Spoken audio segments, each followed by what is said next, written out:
जैसा कि कई सारे कैंडिडेट ने यहाँ पे एसएससी सीजीएल का जो है फॉर्म फिल किया हुआ है, ऐसे में आपको पता है अपकमिंग में यहाँ पे जो है कई सारे कैंडिडेट के जो है एडमिट कार्ड भी यहाँ पे रिलीज़ होने हैं। अब यहाँ पे मैं कुछ ऐसी बहुत सारी ऐसी मिस्टेक्स के बारे में जो मैं बात करने वाला हूँ। अगर आपने इन मिस्टेक्स को फॉलो किया है तो मे भी हो सकता है कि फ्यूचर में आपका जो फॉर्म है वो रिजेक्ट कर दिया जाए एसएससी की तरफ से। तो क्या क्या वो मिस्टेक्स है, अगर आपने ये गलतियों को यहाँ पे रिवाइज किया होगा फॉर्म फिलअप करते समय, तो कहीं ना कहीं मे भी हो सकता है कि आपको जो है यहाँ पे रिजेक्शन का प्रॉब्लम जो है देखने को मिल सकता है। तो वीडियो को कंप्लीट देखिएगा क्योंकि इस वीडियो के थ्रू आपको सारी इन्फॉर्मेशन मिलने वाली है यहाँ पे एसएससी फॉर्म से रिलेटेड। और वीडियो को आप लाइक कीजिएगा, वीडियो को आप शेयर कीजिएगा। अगर आप इस चैनल पे नए आते हैं तो चैनल को सब्सक्राइब करके बेल आइकन पे क्लिक करके ऑल पे क्लिक कर लीजिएगा, ताकि फ्यूचर में जब भी हम वीडियो अपलोड करें तो उसका नोटिफिकेशन आपको हमारे वीडियो अपलोड करते ही मिल जाए। साथ ही साथ डिस्क्रिप्शन बॉक्स में सोशल साइट्स के लिंक प्रोवाइड करवाए गए हैं, उनको जरूर से फॉलो कर लीजिएगा। देखिए, मैं कुछ ऐसी मिस्टेक्स के बारे में बात करने वाला हूँ। अगर यहाँ पे आप इन मिस्टेक्स को फॉलो करते ना तो मतलब ये आप लेके चले 90% आपका फॉर्म जो है यहाँ पे मतलब रिजेक्ट होना ही होना है। ठीक है,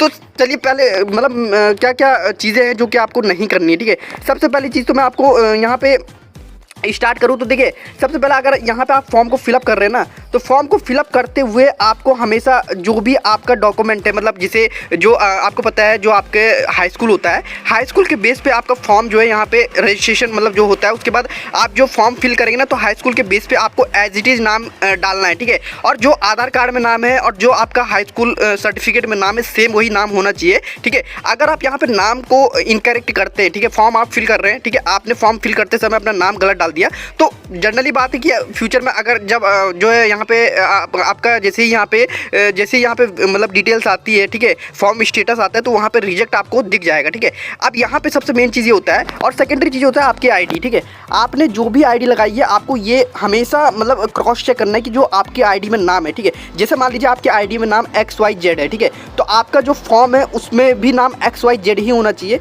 जो भी आपने लगाया है, भले आपके उसमें जो है आपने सरनेम आगे लगाया या फिर नहीं लगाया या जो भी है, सेम वही होना चाहिए। क्योंकि आपको पता है ये प्रॉब्लम अगर मान लीजिए एसएससी फॉर्म एक्सेप्ट भी कर लेता है, तो आपको जब एग्जाम सेंटर पे जाएंगे ना, तो वहाँ पे आपको वो लोग जो है एग्जामिनेशन सेंटर वाले हो सकता है कि जो है एग्जाम के लिए प्रॉब्लम क्रिएट कर दे कि भाई आपका नाम जो है मिसमैच कर रहा है, या कुछ भी कह सकते हैं। ठीक है, मतलब क्योंकि आपको पता है डॉक्यूमेंट से अगर नाम मैच नहीं करता है तो जनरली बात है भाई वो तो गलत है ही कि मतलब नाम कुछ और है और डॉक्यूमेंट में कुछ और है, तो वो मतलब मिसमैच हो जाता है। ठीक है, तो मिसमैच अगर आपने गलती की होगी ना तो कहीं ना कहीं ये प्रॉब्लम हो सकती है। ठीक है, अब यहाँ पे ये चीज़ आपको याद रखना है। ठीक है, और साथ ही साथ मैं आपको बता दूं कि जब भी आप फॉर्म को फिलअप करें, आपको फॉर्म फिलअप करते हुए आपने 1 बाय 1 करके जितनी भी डिटेल्स है सारी करेक्ट डालनी होगी। ठीक है, अगर आपने फॉर्म को करेक्ट नहीं डाला होगा तो उससे दिक्कत हो सकती है। ठीक है, और मैं आपको एक चीज़ और बता दूं कि यहाँ पे जो आइडेंटिफिकेशन मार्क्स होता है ना, मतलब ये चीज़ आपको ये चीज़ ना बहुत ध्यान केयरफुली से भरना होता है। अगर आपके कोई पहचान होती है ना तो उस पहचान को ध्यान से डालना होता है। ये अभी नहीं तो बाद में मतलब काम आता है। ठीक है,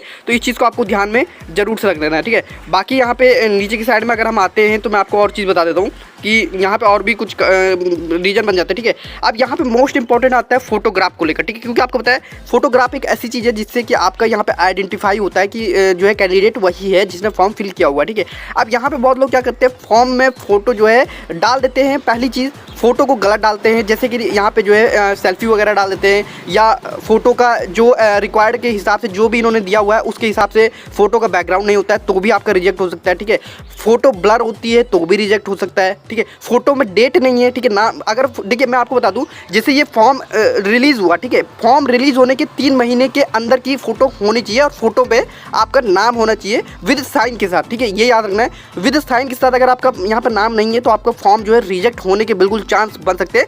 अधिकतर लोगों के आधे ज़्यादा मतलब यहाँ पर लोग ऐसे हैं ना जिनका इसी कारण से फॉर्म रिजेक्ट होता है। उसमें कारण यही होता है कि फॉर्म में जो है नाम मतलब 3 महीने के अंदर की नहीं होती, पहली बात फोटो, और सेकंड चीज़ जो है फोटो में जो है यहाँ पे साइन और जो है डेट ऑफ बर्थ या फिर फोटो का जो जिस समय आपने फोटो क्लिक करी है ना वो नहीं होता। फोटो की डेट आपको क्लिक करके लिखनी है। मतलब जैसे आपने मान लीजिए आपका फॉर्म जैसे नवंबर में रिलीज़ किया गया है, ठीक है, तो आपको जो है याद करना है कि सितंबर या फिर अक्टूबर की फ़ोटो हो और जिस समय आपने फ़ोटो क्लिक करी है तो उसका वहाँ पे उतना मतलब जैसे 15 सितंबर को आपने क्लिक करी तो 15 सितंबर 22 और आपको नीचे अपना हस्ताक्षर मतलब जैसे कि आपका नाम है XYZ तो नीचे XYZ आपको लिख देना है। ठीक है, तो इतना अगर आपने किया ना तो आपका फॉर्म रिजेक्ट नहीं होगा। और अगर आपने नहीं किया तो मे भी हो सकता है फॉर्म स्टेटस आपको रिजेक्ट देखने को मिल जाए। ठीक है, तो मैं यहाँ पे फोटो की भी बात कर रहा था, ठीक है।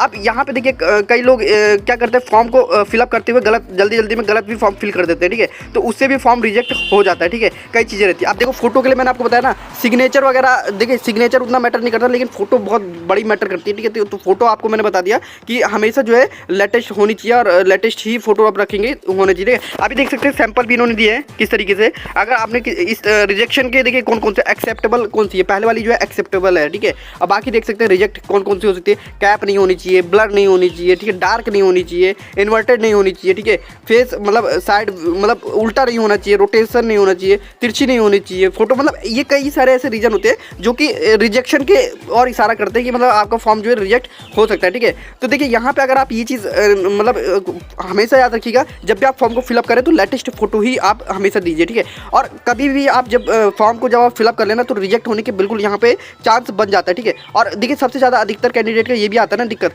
कि उनका जो फोटो फॉर्म है सबसे ज़्यादा रिजेक्ट होने का ये भी चांस रहता है कि जो है स्पेलिंग जो है गलत कर देते हैं, ठीक है। या फिर उनके पास आईडी जो है प्रॉपर वो वाली नहीं रहती जो कि नाम रहता है। बहुत लोग सोचते हैं कि हाई स्कूल में जो नाम लिखा है वही नाम लिख दे फिर पेपर दे देंगे, तो ये नहीं हो पाता, वहाँ पे रिजेक्ट हो जाता है। देख सकते हैं इन्होंने लिखा भी है, ठीक है, इन्होंने लिखा भी है फोटोग्राफ को लेकर बहुत बड़ी चीज़ें हैं, तो ये चीज़ें आपको ज़रूर से देखनी चाहिए, ठीक है। और कुछ ये मतलब कारण हो जाता है जिससे कि जो है आपका फॉर्म जो है रिजेक्ट होने के 100% चांस बन जाता है। भाई ये चीज़ें अगर आप गलतियाँ करेंगे तो आपका फॉर्म जो है रिजेक्ट हो जाएगा। और देखिए मैं आपको बता दूं, फादर नेम भी बहुत मैटर करता है। अगर फादर नेम भी आपने गलत डाला हुआ है और एसएससी सर्टिफिकेट मतलब कि जो यहाँ पे मतलब जो आप यहाँ पे 10th है आपका हाई स्कूल सर्टिफिकेट है, उसमें पिताजी का नाम कुछ और है और आपने जो फॉर्म फिल किया है उसमें पिताजी का नाम कुछ और है और आपकी आईडी में पिताजी का नाम कुछ और है, तो भाई डेफिनेटली आपका फॉर्म जो है रिजेक्ट होने ही वाला है। तो आप श्योर कर ले कि आपका जो नाम है तीनों में सेम हो, चाहे XYZ लिखा है तो तीनों में XYZ हो। ऐसा नहीं कि आपने XYZ एक में लिख दिया, एक में XYB, एक में कुछ और, तो उसमें आपका जो है यहाँ पे प्रॉब्लम हो सकती है, ठीक है। इन्होंने लिखा भी है, देख सकते हैं यहाँ पे एज पर जो है मैट्रिकुलेशन सर्टिफिकेट, मतलब कि आप मैट्रिकुलेशन सर्टिफिकेट के अकॉर्डिंग ही हमेशा भरी। ये देख सकते हैं यहाँ पे इंस्ट्रक्शन भी इन्होंने दिया हुआ है, ठीक है। मतलब यहाँ पे आप हाई स्कूल के अकॉर्डिंग ही सब फॉर्म फिल करें। और याद रखिए अगर आपकी आईडी अभी तक अपडेट नहीं है, ठीक है, आपकी मान लीजिए आपने हाई स्कूल के बेस पे कर दिया, आपने आपका नाम हाई स्कूल के बेस पे XYZ है और आपने कर दिया और आपकी आईडी ABC है, ठीक है, तो आप तुरंत जो है उसको अपडेट करके XYZ कर लीजिए, ताकि जब तक आपका पेपर आए तब तक आपका आधार कार्ड अपडेट हो जाए या फिर आपका ड्राइविंग लाइसेंस या फिर पैन कार्ड जो भी मतलब आइडेंटिफिकेशन आपकी आईडी है वो तब तक अपडेट हो जाए। आपको इतना कर लेना है, ठीक है। अगर ये काम नहीं करते तो जैसे ही फॉर्म आता है, अगर आप मान लीजिए एक्सेप्ट भी हो जाते हैं तो आप एग्जाम सेंटर जाने के बाद जो है वहाँ पर रिजेक्शन आपको देखने को मिलेगा, ठीक है। तो ऐसी चीज़ों से आप बच के रहें, हमेशा प्रॉपर वे में जो है एग्जाम को मतलब जो है देने की कोशिश करें, क्योंकि अगर ये सब चीज़ें करते ना तो ये बिल्कुल 100% चांस होगा कि भाई कहीं ना कहीं आपका जो है मतलब आप एग्ज़ाम हो सकता है कि आप इतनी सारी दिक्कतें करें तो आपको एग्ज़ाम के लिए प्रॉब्लम हो जाए। तो भाई ये चीज़ें आपको याद रखनी है। जितनी भी मैंने चीज़ें आपको डिस्कस की ये सारी एग्जाम से रिलेटेड थी जो कि मोस्ट इंपॉर्टेंट थी।